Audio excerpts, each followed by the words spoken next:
Friends, welcome back to JD's all and sundry channel English grammar ముచ్చట్లు. ఈరోజు మన topic question tags. తెలుగులో question tags ఉన్నాయా అని ఒక్కోసారి అడుగుతూ ఉంటారు స్టూడెంట్స్. సినిమా బాగుంది కదా, హీరో చాలా వేడిగా ఉంది కదా, ఇలా కదా అనటము క్వశ్చన్ ట్యాగే. అంటే మనం ఇచ్చినటువంటి స్టేట్మెంట్ అది కరెక్ట్ అని మనకి తెలుసు. సినిమా బాగుంది కదా అని అంటే అవతల వ్యక్తి కూడా అదే ఫీలింగ్ ఉందని మనకు తెలుసు. బట్ అయినా కానీ అవతల వాళ్ళని కూడా మన కాన్వర్జేషన్లోకి ఇన్వాల్వ్ చేయడానికో, లేకపోతే తిరిగి మళ్ళీ వాళ్ళ దగ్గర నుంచి కన్ఫర్మేషన్ తీసుకోవడానికో, రేపు క్లాస్ ఉంది కదా, రేపు హాలిడే కదా అంటాం. సో మనకి తెలిసిన విషయాన్ని తిరిగి కన్ఫర్మేషన్ తీసుకోవడానికి కానీ, కాన్వర్జేషన్లోకి వాళ్ళని కూడా తీసుకోవడానికి కానీ మనం ఇలా కదా, అవును కదా అని అంటాము. అవే క్వశ్చన్ ట్యాగ్స్. అయితే ఇంగ్లీష్లో చాలా రూల్స్ ఉంటాయి, దానికి చాలా రకరకాలుగా క్వశ్చన్ ట్యాగ్స్ అనేది వస్తాయి సెంటెన్స్ని బట్టి. ఈరోజు మనము క్వశ్చన్ ట్యాగ్స్ అనే దాని మీద నేర్చుకుందాము. టాపిక్లోనికి వెళ్ళకముందు మీ అందరికీ తెలుసు, మీరు గెస్ట్ చేస్తారు ఏంటది. Subscribe the channel, like and share the videos, and grammar అనేది ఎవరికి అవసరమో వాళ్ళకి అందరికీ కూడా షేర్ చేయండి. చాలా సింపుల్గా తెలుగు మీడియం వాళ్ళని దృష్టిలో పెట్టుకొని వాళ్ళు అన్ని సబ్జెక్ట్స్లో చాలా షార్ప్గా ఉండి ఇంగ్లీష్లో కొంచెం వాళ్ళు డిఫికల్టీ ఫీల్ అవుతూ ఉంటారు. కాబట్టి వాళ్ళ కోసం అని మ్యాక్సిమం సింపుల్గా మాట్లాడటం అనేది జరుగుతూ ఉంది. కాబట్టి అందరికీ అవసరమైన వాళ్ళకి షేర్ చేయండి అండ్ మీ కామెంట్స్ని తప్పకుండా ఇవ్వండి. క్వశ్చన్ ట్యాగ్స్ అనేది మనకి వాటికి పంక్చువేషన్ పరంగా ఉన్నటువంటి 3 రూల్స్ని చూద్దాం. క్వశ్చన్ ట్యాగ్ ఎప్పుడు కూడాను మనము విడిగా రాయకూడదు, అది సెంటెన్స్ తర్వాతే రాయాలి. సో పంక్చువేషన్ రూల్లో 1 ఏంటి అని అంటే, సెంటెన్స్ రాసిన తర్వాత కామా అనేది పెట్టి అప్పుడు క్వశ్చన్ ట్యాగ్ రాయాలి. సో సెంటెన్స్ తర్వాత కామా పెట్టాలి, అది పంక్చువేషన్ రూల్స్లో 1. నెంబర్ 2, క్వశ్చన్ ట్యాగ్ని స్మాల్ లెటర్తో స్టార్ట్ చేయాలి. ఈజంట్ ఇట్ అన్నామంటే ఆ ఈజ్లో ఉండేటువంటి ఐ అది స్మాల్ లెటర్ అయి ఉండాలి. Rule number 3, question tag should end with a question mark. Question tag అయిపోయిన తర్వాత ఒక క్వశ్చన్ మార్క్తో అది ఎండ్ అవ్వాలి. సో ఫిజికల్గా అది దాని అపిరెన్స్కి సంబంధించి దాని పంక్చువేషన్ రూల్స్ ఏంటి అని అంటే, సెంటెన్స్ పక్కనే రాయాలి, ఇది విడిగా రాయకూడదు. సెంటెన్స్ తర్వాత కామా పెట్టాలి, రూల్ నెంబర్ 1. క్వశ్చన్ ట్యాగ్ అనేది స్మాల్ లెటర్తో స్టార్ట్ అవ్వాలి, rule number 3. And question tag అనేది క్వశ్చన్ మార్క్తో ఎండ్ అవ్వాలి, రూల్ నెంబర్ 3. ఇవి పంక్చువేషన్కి సంబంధించినటువంటి 3 రూల్స్. తర్వాత క్వశ్చన్ ట్యాగ్స్ని మనము ఎలా తయారు చేస్తాము అనేది ఇప్పుడు చూద్దాము. క్వశ్చన్ ట్యాగ్ తయారు చేయాలంటే మన దగ్గర ఫస్ట్ ఒక స్టేట్మెంట్ ఉండాలి, అంటే ఒక సెంటెన్స్ ఉండాలి. అది స్టేట్మెంటా లేకపోతే ఇంపరేటివ్ సెంటెన్సా, అవి రిక్వెస్టా ప్రపోజలా, అవి మళ్ళీ కూడా మనము చూద్దాము. ఇప్పుడైతే మనం స్టేట్మెంట్స్ని తీసుకుందాము. స్టేట్మెంట్స్లో కూడా మనం 2 టైప్స్ ఆఫ్ స్టేట్మెంట్స్ని తీసుకుంటాము, పాజిటివ్ స్టేట్మెంట్స్ అండ్ నెగటివ్ స్టేట్మెంట్స్ని. పాజిటివ్ స్టేట్మెంట్ ఏంటి అని అంటే, నెగటివ్ వర్డ్ లేకుండా ఉంటే that is a positive statement. What are negative words? No, not, never, neither, hard, seldom, ఇవన్నీ కూడాను హార్డ్లీ,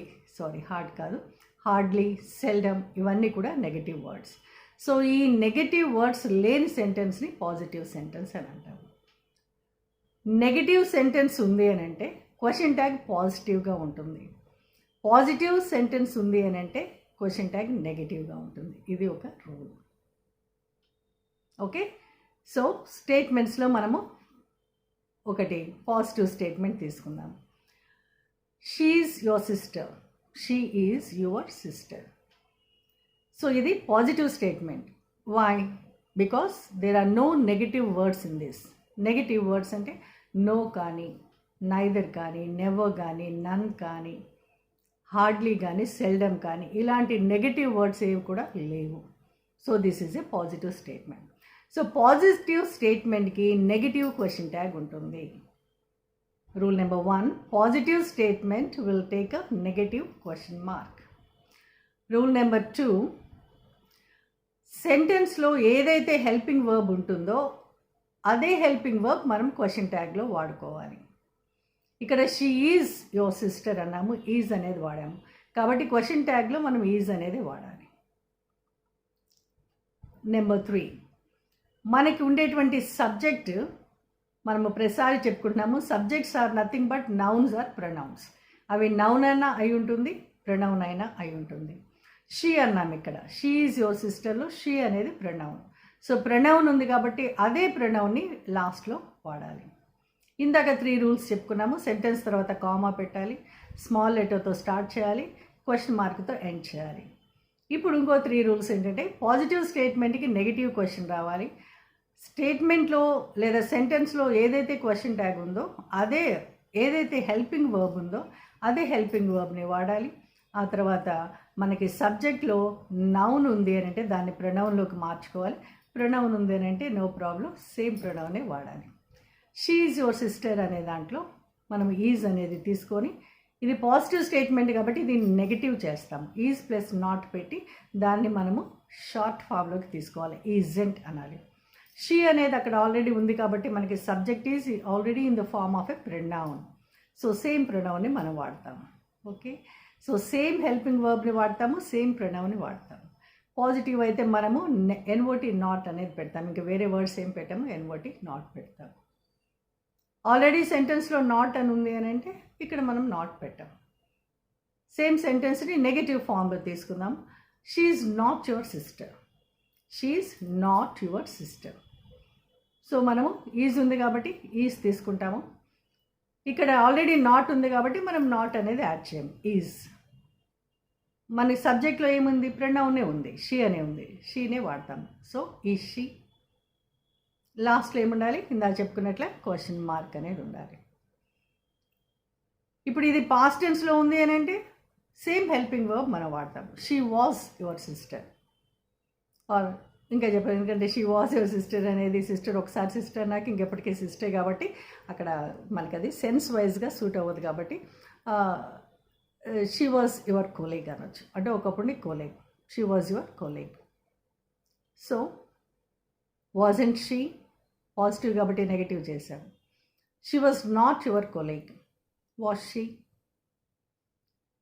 సో ఏదైతే హెల్పింగ్ వర్బ్ ఉంటుందో ఆ హెల్పింగ్ వర్బే మనం ఇక్కడ వాడతాం. She has returned all the books. Helping verb ఏంటి ఇక్కడ, what is the helping verb here, has. She has returned all the books. Hasn't she? She has not returned the books. She has not returned the books. Has she? They have won the match. Have, has, had కూడాను helping verbs, అందుకనే ఆ examples తీసుకుంటున్నాం మనం. They have one the match. Haven't they, ఇక్కడ they అనేది already మనకి ప్రొనౌన్లోనే ఉంది, so దాన్నే రిపీట్ చేస్తున్నాం. హ్యావ్ అని ఉంది కాబట్టి దాన్నే రిపీట్ చేసినాం. ఓన్లీ థింగ్ మనం చేసింది ఏంటంటే ఇది పాజిటివ్ స్టేట్మెంట్ కాబట్టి ఎన్ఓటి నాట్ పెట్టి క్వశ్చన్ ట్యాగ్ని మనం నెగిటివ్ చేసాము అంతే. Haven't they.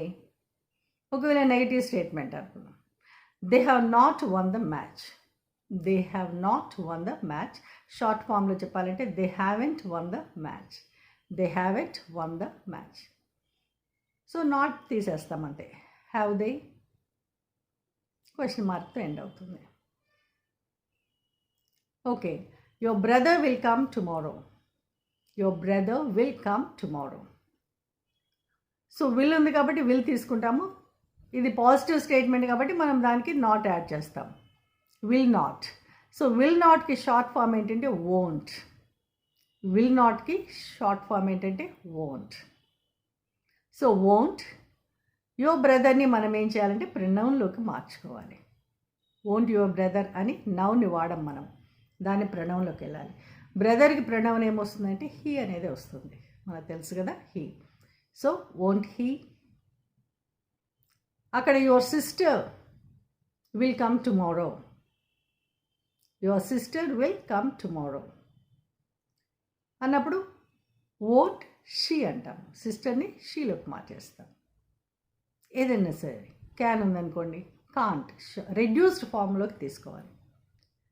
He can guide us. Can't he? Your uncle can guide us. Your uncle can guide us. Can't he? ఎందుకు హీ అన్నాము, అంకుల్ని మనం ప్రణవంలోకి మార్చాం. అంకుల్ అనేటువంటి నౌన్ని ప్రణవంలోకి మార్చాం. Can't he. కుడ్ అయితే couldn't. Your uncle couldn't guide us. నెగిటివ్లో తీసుకుంటే your uncle couldn't guide us. NOT not తీస్తే కుడ్ అనేది ఉంటుంది. కుడ్ హీ ఎందుకన్నామంటే అంకుల్ అనేదాన్ని అలా మార్చాం కాబట్టి. సో చాలా సింపుల్ రూల్స్ ఇవి. హెల్పింగ్ వర్బ్ ఏది ఉందంటే వాజ్ ఉందంటే వాజ్, ఈజ్ ఉంటే ఈజ్, వర్ ఉంటే వర్, ఆర్ ఉంటే ఆర్. ఎగ్జాంపుల్స్ నేను ఇక డిస్క్రిప్షన్ బాక్స్లో ఇస్తాను, వీడియో లెంగ్త్ పెరగకూడదని. డిస్క్రిప్షన్ బాక్స్లో ప్రతి హెల్పింగ్ వర్బ్తో కూడా నేను ఇస్తాను. పాజిటివ్లో ఇస్తాను, నెగిటివ్లో ఇస్తాను. Please be in the habit of checking the description box for more examples. Okay, I shall do it, shan't I. So shall plus N O T not shan't. So అలాంటివి కూడా మీకు డిస్క్రిప్షన్ బాక్స్లో ఇస్తాను. ఓకే, సో నెగటివ్ వర్డ్స్ ఉన్నాయి అని అంటే మనం పాజిటివ్లో ఇవ్వాలి, పాజిటివ్ ఉన్నాయంటే నెగటివ్లో ఇవ్వాలి. ఇప్పుడు సెకండ్ ఆస్పెక్ట్ ఏంటి అని అంటే దీంట్లో హెల్పింగ్ వర్బ్ అనేది మనము ఏది ఉంటే అదే వాడాలి క్వశ్చన్ ట్యాగ్లో అన్నాము. But there are sentences without a helping verb. There are sentences without a helping verb. సెంటెన్స్లో హెల్పింగ్ వర్బే లేనప్పుడు మరి క్వశ్చన్ ట్యాగ్ అనేది ఎలా తయారు చేయాలి అనేది ఒక వ్యాలిడ్ డౌట్. క్వశ్చన్ ట్యాగ్ తయారు చేయాలంటే హెల్పింగ్ వర్బ్ లేని సందర్భంలో there are certain hidden helping verbs. కనపడకుండా కొన్ని హెల్పింగ్ వర్బ్స్ ఉన్నాయి. అంటే హెల్పింగ్ వర్బ్ అనేది సెంటెన్స్లో లేనప్పుడు మనకి తెలియాల్సింది ఏంటంటే హిడెన్గా డూ ఫార్మ్స్ ఉన్నాయి ఆ సెంటెన్స్లో అని అర్థం. డూ, డస్, డిడ్ ఈ మూడిట్లో ఏదో ఒక దాన్ని మనం తీసుకోవాలి. ఇప్పుడు సెంటెన్స్లో ఏ హెల్పింగ్ వర్బ్ లేనప్పుడు is, was, are, were, can, could, may, might, shall, would, should ఇవేవి కూడా లేవు సెంటెన్స్లో అన్నప్పుడు.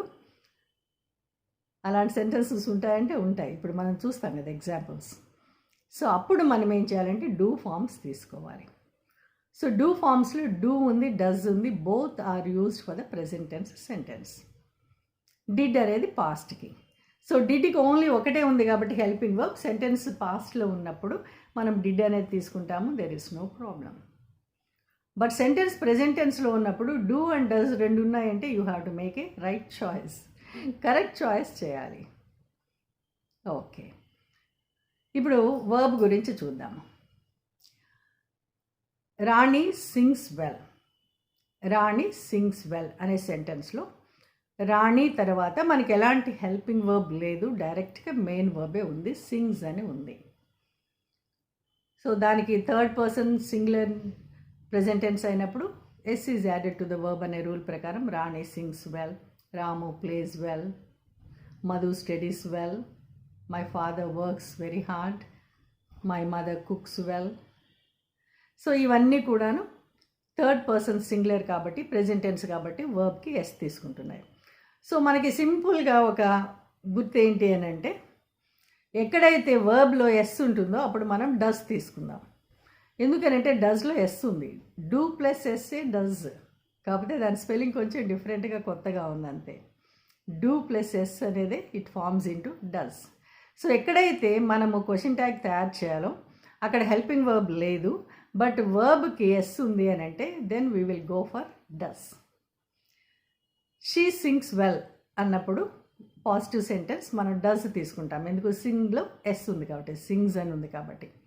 Doesn't she, she doesn't sing well negative sentence, NOT not తీసేస్తాము, నెగిటివ్లో ఆల్రెడీ డస్ అనేది ఉంది, does she. So only positive statement without helping verb వచ్చినప్పుడే మనం కొంచెం మన మైండ్ని ఎక్సర్సైజ్ చేయాలి, చేసి డస్, డూ, డిడ్ అనేది తీసుకోవాలి. నెగిటివ్ స్టేట్మెంట్లో డూ, డస్, డిడ్ అనేది వస్తాయి, వన్ బై వన్ మీరు ఇప్పుడు చూస్తూనే ఉంటారు. దే ప్లేడ్ వెల్, ఇందాక దే హ్యావ్ ప్లేడ్ అన్నాం, అక్కడ హెల్పింగ్ వర్బ్ ఉంది, ఇక్కడ they played well. They played verb చూడండి, that is in the past tense. So past tense ఉన్నప్పుడు మనం ఏం తీసుకోవాలి, డిడ్ అనేది తీసుకోవాలి. ఇది పాజిటివ్ స్టేట్మెంట్ కాబట్టి నెగిటివ్ చేస్తాం, డిడ్ ప్లస్ నాట్ అవుతుంది, డింట్ అవుతుంది, డింట్ దే. సో హెల్పింగ్ వర్బే లేదు అక్కడ, హెల్పింగ్ వర్బ్ లేనప్పుడు సెంటెన్స్ పాస్ట్ టెన్స్లో ఉన్నప్పుడు మనం ఏం చేసామంటే డిడ్ అనేది తీసుకున్నాము. ఇది నెగిటివ్లో వెళ్ళినప్పుడు ఆల్రెడీ డిడ్ ఉంటుంది చూడండి. They did not play well, not తీసేసి డిడ్ దే. ఓకే, ఇదే సెంటెన్స్ ప్రెజెంట్లో చెప్పామంటే they play well, they play well. ఇక్కడ ఎస్ లేదు, ప్రెజెంట్ టెన్స్లో ప్లే అని మాత్రమే ఉంది. సో ఎస్ లేనప్పుడు ఏం తీసుకోవాలి, డూ తీసుకోవాలి. ఎస్ ఉన్నప్పుడు ఏమి, డూకి ఎస్ పెట్టినప్పుడు డస్ వస్తుంది కాబట్టి అక్కడ డస్ తీసుకుంటాము. ఇప్పుడు ఇక్కడ వర్బ్ పక్కన ఎస్ లేదు కాబట్టి డూ తీసుకుంటాము. డోంట్ దే, డోంట్ అని ఎందుకు అన్నామంటే ఇది positive statement, we have to make it negative. Question tag should be a negative one. So don't they అన్నాము. సెంటెన్స్ నెగటివ్ అయితే they don't play well, do they? So very simple. Okay, so when there are no helping verbs at all, then we will depend upon the do forms which are hidden in a sentence, in such sentences. And in present we have to make a choice between do and does. If the verb is in present tense and there is no yes, then we go for do. If the sentence is in present tense and the verb has s in it, then we take the choice of does.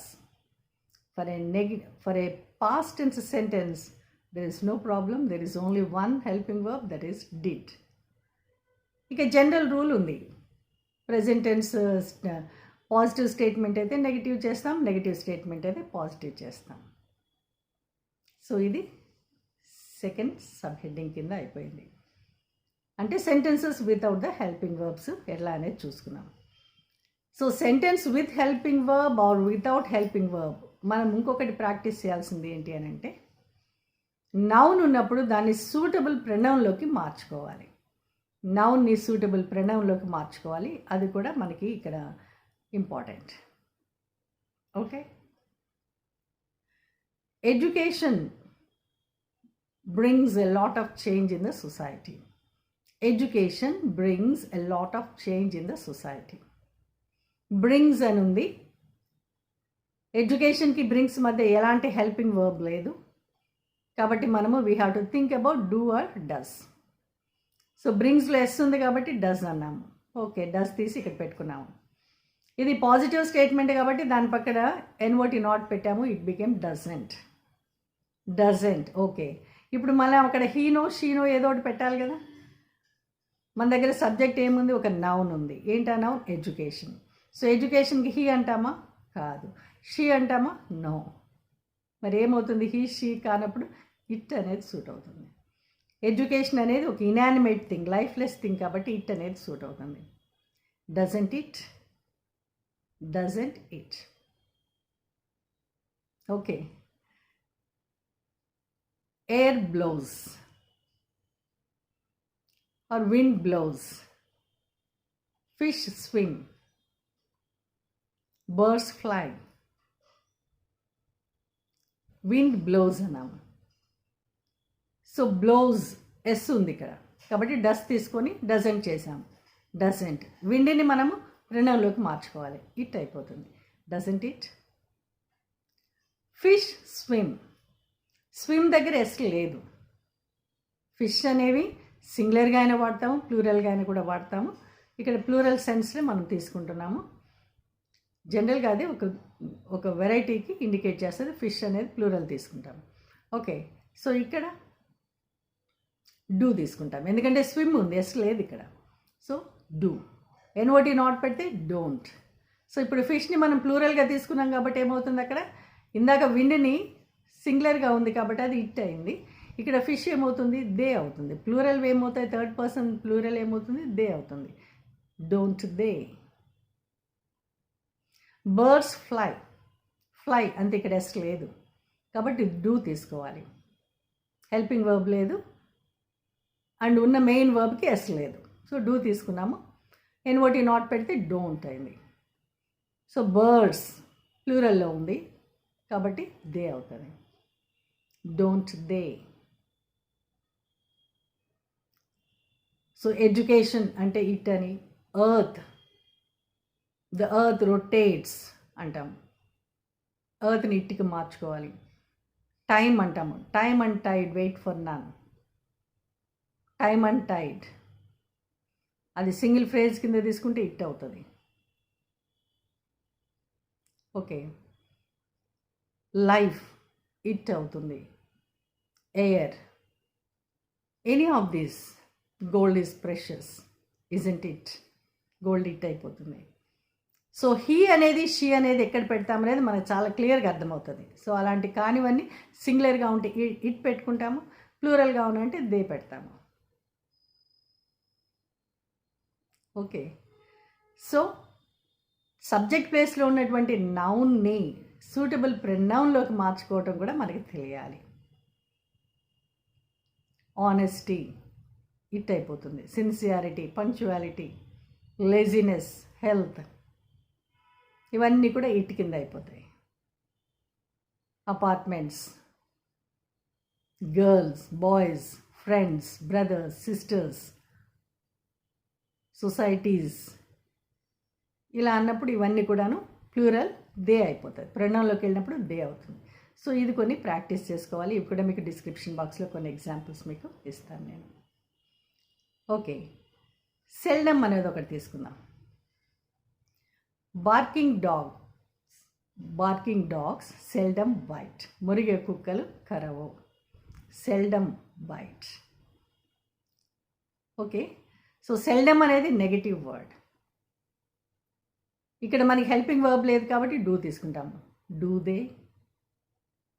Barking dogs seldom bite అన్నప్పుడు do they. Gopi hardly works. Hardly అనేది ఒక negative word. Hard అని అంటే positive సెంటెన్స్లో తీసుకోవాలి. He works hard అంటే అతను చాలా కష్టపడతాడు, కష్టపడి పని చేస్తాడు అనే అర్థం. హీ హార్డ్లీ వర్క్స్ అంటే ఏం పనే చేయడు అని అర్థం, అంటే ఏం పెద్ద కష్టపడాడు అని అర్థం. Hardly is a negative word. So Gopi hardly works అన్నప్పుడు ఇక్కడ ఆల్రెడీ ఇది నెగటివ్ ఉంది. వర్క్స్లో ఎస్ ఉంది, వర్బ్కి ఎస్ ఉంది. సో డస్ అంటాం. Does he. గోపి ఏమైపోతుంది? ప్రణవంలోకి వెళ్తే హీ అవుతుంది. డస్ హీ అని అంటాం. ఓకే, సరే. ఇంకా కూడా కొన్ని పాయింట్స్ ఏంటి అని అంటే, మనము ప్రపోజల్స్ చెప్పినప్పుడు తర్వాత కొన్ని ఇంపరేటివ్ సెంటెన్సెస్ ఉంటాయి. సో వాటికి ఎలాంటి క్వశ్చన్ ట్యాగ్స్ వేయాలనేది నెక్స్ట్ వీడియోలో చూద్దాము. Till then, stay connected, friends, and enjoy your grammar learning. Don't forget to subscribe the channel, like and share the videos, and give your comment. Thank you for watching this video. Stay connected with JD Soul and Sunday channel. And I have another channel, Malli's Tube, which has general talks, humorously critical talks. You can even visit that channel, Malli's Tube. Thank you, friends. Bye. Take care.